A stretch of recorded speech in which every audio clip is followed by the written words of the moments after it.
কোনো জিজ্ঞাসা থাকলে অবশ্যই কমেন্টস করবেন, আমরা আপনাদের অ্যান্সার দিতে পারলে খুশি হব। একদম। আর যদি কোনো ভুল ত্রুটি থাকে হ্যাঁ অবশ্যই কমেন্টস করে জানাবেন, তাহলে খুব খুশি হব। আর আমাদের মোটামুটি আমাদের সাথে আরেকটা ফ্যামিলি যাচ্ছে, তো গাড়িতে গিয়ে তাদের সাথে আপনাদের পরিচয় করিয়ে দেবো।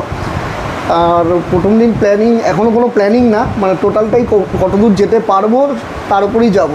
মানে সেটা বারাণসী হতে পারে, লখনৌ হতে পারে, যতটা গাড়ি ট্রেনে যেতে পারবো, যতটা শরীর ঠিক থাকবে, যতটা বাচ্চা নিয়ে যাতে কোনো চাপ না হয়, মানে যতটা টানতে পারবো, ঠিক কিনা, ততটাই চালাবো। হ্যাঁ, মধুও চালাবে হাইওয়েতে, আর আমি আছি মেন ড্রাইভার।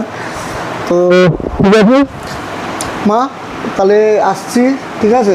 মাও বাড়িতে একা থাকবে। তো আগের বছর এই সময় আমরা কাশ্মীর গেছিলাম, সেই ভিডিও আপনারা দেখেছেন, তাই তো? কাশ্মীরও এই সময়ই গেছিলাম, ঠিক আছে? সামার ভ্যাকেশনের সময় ওই রিয়া ফুলে ছুটি পড়ে গেছে।